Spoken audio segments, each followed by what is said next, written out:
On this video, I'm going to show you exactly how I semi-retire at the age of 21 with my commercial cleaning business.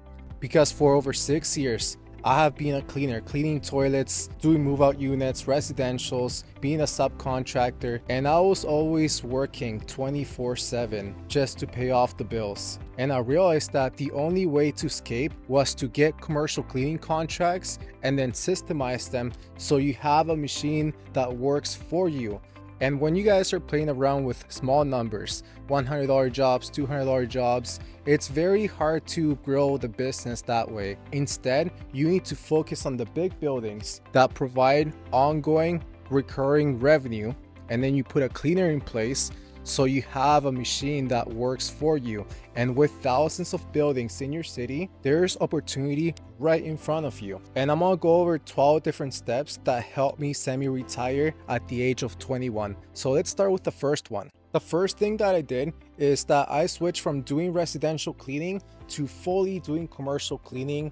And as I said before, it's because residential cleaning, we're playing with small jobs. $100 jobs, $200 jobs, and I decided to focus on the big fish, which is ongoing commercial cleaning contracts. And the beauty about them is that it's recurring revenue, so you can easily build a portfolio with different contracts. Imagine if you're getting 2 contracts a month, at the end of 12 months, you're gonna have 24 contracts paying you recurring revenue each month. It's like being a real estate investor without having to spend hundreds of thousands to acquire new opportunity. And now let's go over the second step that helped me semi-retire, and that is using subcontractors instead of hourly cleaners. And this doesn't really matter. You can use both, or you can use a mix of both. You can have some contracts where you have payroll workers and other contracts where you have subcontractors where you pay them a fixed amount every single month. And the reason why this helped me a lot in systemizing the contracts, it's because whenever I hire a subcontractor, I tell them, you have to fully take care of this contract like it's your own contract. There is no sick days. If there's any mistakes, you have to correct them. And if they don't take care of the contract, then I simply take the contract back and I give it to someone else who will do a good job and take care of the contract on my behalf. The only con about using subcontractors is that you have to pay them a premium rate compared to payroll workers, but payroll workers require a lot more management. So by using subcontractors, it really helped me systemize the operations a lot more effectively. So I can take my time and mental energy into growing the business and not babysitting people. And the second step was making sure that I was legal, an established company. Because if you're taking cash payments, if you don't have a company name, if you don't have an LLC, if you have no insurance certificates, you cannot operate as a business. You need to appear like a trustworthy, established business. Clients do not want to hire a contractor. They want to hire a reliable company that's gonna do a good job, that appears like an established company that's been doing this for a while. And it's gonna be very hard to get commercial contracts if you appear like a one-man army, like a one-person company. If you had a mansion and you were doing your research on who to pick for the renovations, you're gonna pick a reliable company that has a proven track record. So we really have to focus on our branding and make sure that we look like an established company. Make sure you're on Yelp, Google My Business, Bing Maps, you have your insurance certificate, maybe your workers' comp, you have a very good brand look that's trustworthy. The next thing you're gonna need is a winning proposal. You can't just shake hands and get a contract. You gotta have the paperwork. You gotta have a winning proposal, not a one-page proposal. You gotta have a winning proposal. That's gonna look a lot better than everyone else's proposal. It's very hard to win contracts if you have 1 or 2 page proposal. It has to be a professional winning proposal. And the next thing you're gonna need is a very good website that shows that you're a trustworthy, established company with a proven track record. This goes back to the branding, but just make sure you have a good website. And if you don't have a website right now, you can use my free template on the link below.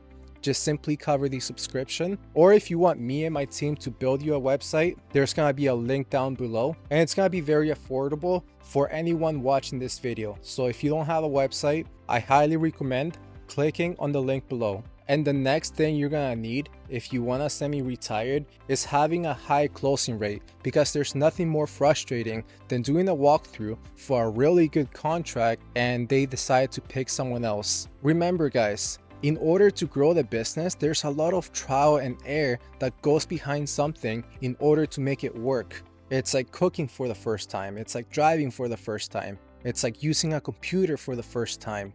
Do not let your ego stop you from growing the right way. Have a mentor by your side. Have a proven plan from someone that has done this already. So just make sure you have a good sales process. And what do I mean by that? Instead of having a 10% closing rate, why not have a 30% closing rate? Because if you triple your closing rate, you triple the contracts you're gonna get. And when we are talking about one contract, two contracts, we're talking about hundreds of thousands of dollars in the span of 5 years. The things you say in the walkthrough, the way you present yourself, your follow-up sequence, having a good proposal, pricing the right way, mentioning the right things to the client that will make you stand out from the competition. And remember, it's not about pricing. We win contracts by being the most expensive provider because we tell the client what happens when you pick the cheapest one. You're not gonna get a good quality. They're gonna hire illegal workers, unreliable workers, minimum wage workers that quit every other month. It won't be safe for the facility. There's gonna be security concerns. You don't wanna deal with the headaches. And we tell them, we won't be the cheapest, but if you want someone reliable, that pays their cleaners good, that will take care of everything stress-free, that's gonna be us. And there's a lot more to the sales process. I'm just quickly going over 5% of it. And the next thing that helped me semi-retired is having subcontractors on standby ready to work. So as soon as I got a new contract, I had subcontractors on my phone. I had 20, 30, 40 of them that were ready to work with a simple text. And a lot of people do not know how to hire properly. Maybe you're hiring the wrong people. Maybe you don't have a list of reliable cleaners that are ready to call whenever you have a new contract. So just make sure that you have reliable cleaners ready to work on standby. You always want to be hiring and have a list of cleaners that you can call. And once you have a list of 50 different cleaners, you never have to worry about hiring again. Because don't be the company that's always looking for new people, taking months to hire. No, you gotta have a list ready on standby of 50 different cleaners who are willing to work the next day. So by having this list, it really helped me systemize the business because I never had to clean once I had this list. Only some corrections. And now let's go over the next step that helped me semi-retire at 21, and that is getting consistent walkthroughs every single week on autopilot without ever picking up a phone or doing walk-ins. So I had a lot of experience with Google Ads, and I started running Google Ads in my city,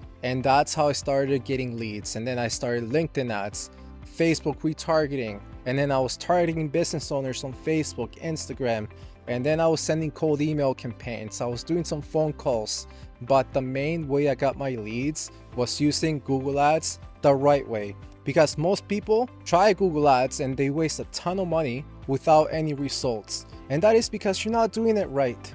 People have a big ego. They think they can just click on something and get results. No, it takes a lot of trial and error to make something work.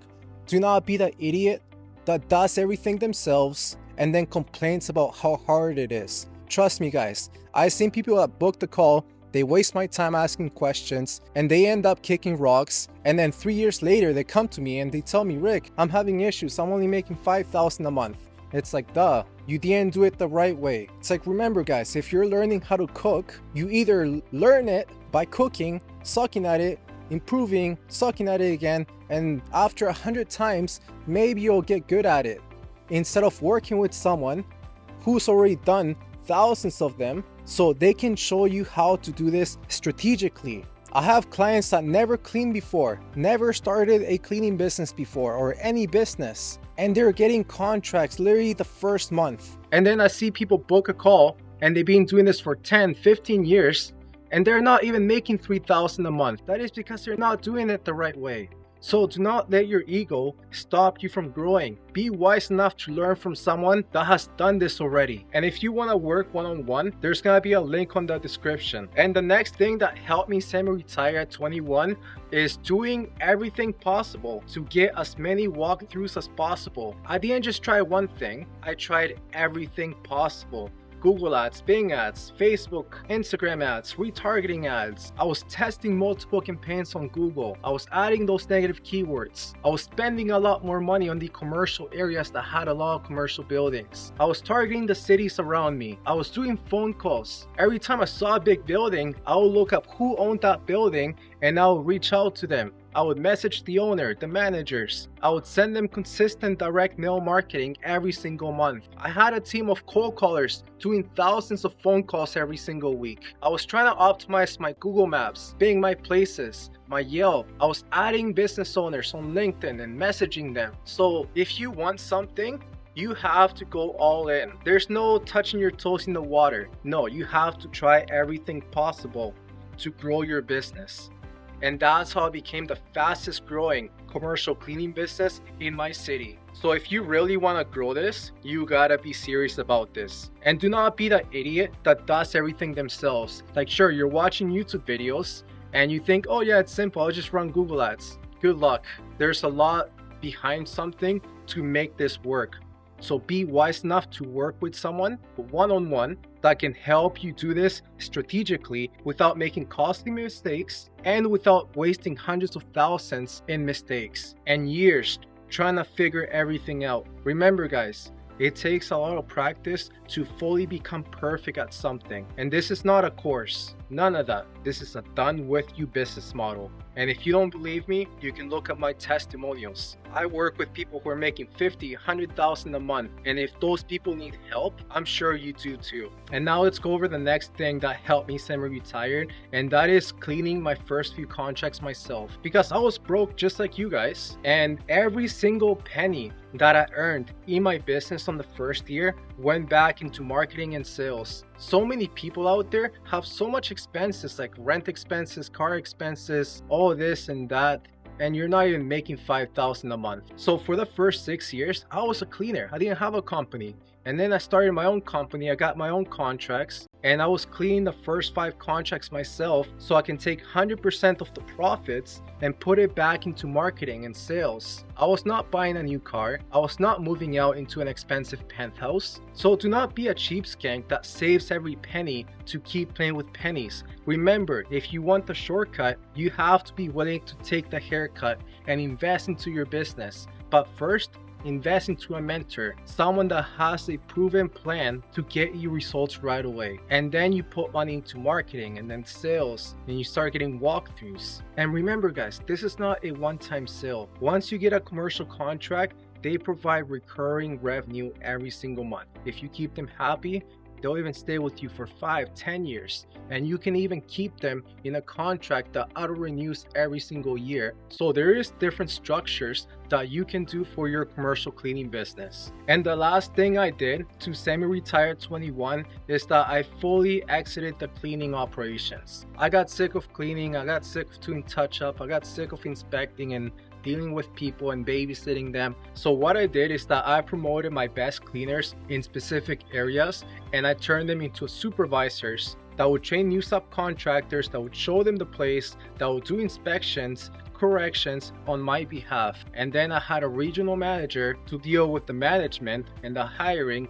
And I also had a few VAs, which are virtual assistants, to help me with the admin, customer service, complaint, the hiring, the screening. And I created SOPs. So SOPs are like documents. So like, let's say if we get a complaint, my virtual assistant can simply look at the document and respond to those emails on my behalf without making any mistakes. It's like a step-by-step process to get a specific thing done for me. Those are SOPs. And you guys have no idea how valuable just the SOPs are for the business. And I have every single one of them. Like what to say during the walkthrough, the checklist to go through, the things to say to stand out from the competition, how to hire these virtual assistants, how to hire reliable cleaners, screen them, interview, and then do the second interview, and then having them on standby. Remember guys, you either learn yourself or you learn from someone else who's already done this. So be wise enough to understand that. And if you're serious about this, I only work with a few people every single month. So if this is something for you and you want to grow this business, check out the training on the link below. That's going to explain more about how everything works, and you have a few options from there based on your budget. But if you're serious about this is a must for you. So guys, thank you so much for watching. Subscribe and we'll see you on the next video. Bye.